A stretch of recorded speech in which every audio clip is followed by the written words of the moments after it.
হযরত আলী রাদিয়াল্লাহু তাআলা আনহুর জীবনী, নাম ও বংশ পরিচয়।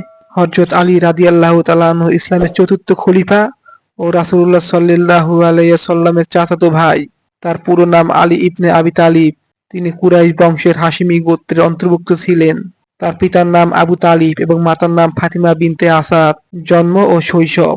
হযরত আলী রাদিয়াল্লাহু তাআলা আনহু 599 খ্রিস্টাব্দে মক্কায় জন্মগ্রহণ করেন।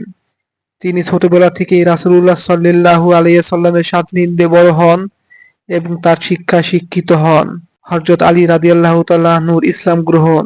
হযরত আলী রাদিয়াল্লাহু তাআলা আনহু ছিলেন প্রথম কিশোর যিনি ইসলাম গ্রহণ করেন। যখন রাসূলুল্লাহ সাল্লাল্লাহু আলাইহি ওয়াসাল্লাম নবুয়ত লাভ করেন, তখন হযরত আলী রাদিয়াল্লাহু তাআলা আনহু মাত্র 10 বছর বয়সে ইসলাম গ্রহণ করেন এবং সর্বদা নবীজির পাশে থাকেন। উন্নত চরিত্র ও গুণাবলী।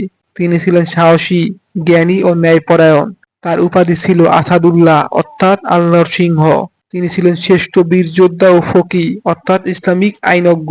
নবীজি সাল্লাল্লাহু আলাইহি ওয়াসাল্লামের প্রিয় সাহাবীদের মধ্যে তিনি ছিলেন অন্যতম। হযরত আলী রাদিয়াল্লাহু তাআলা আনহু বিবাহ ও পরিবার।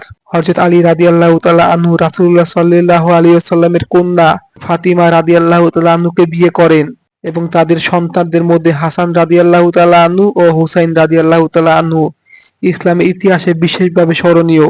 হযরত আলী রাদিয়াল্লাহু তাআলা আনহু খিলাফত ও শাসনকাল। হযরত ওসমান রাদিয়াল্লাহু তাআলা আনহু শহীদ হওয়ার পর 656 খ্রিস্টাব্দে হযরত আলী রাদিয়াল্লাহু তাআলা আনহু খলিফা নিযুক্ত হন। তার শাসনকাল ছিল চ্যালেঞ্জপূর্ণ কারণ এই সময়ে মুসলিম উম্মতে ফিতনা, অরাজকতা ছড়িয়ে পড়ে। হযরত আলী রাদিয়াল্লাহু তাআলা আনহু শহীদ হওয়া। 661 খ্রিস্টাব্দে অর্থাৎ 40 হিজরি ইবনে মুলজিম নামের এক খারেজি তাকে হত্যার উদ্দেশ্যে আক্রমণ করেন। তিনি গুরুতর আহত হন এবং কিছুদিন পর অর্থাৎ 21শে রমাদান তিনি শহীদ হন।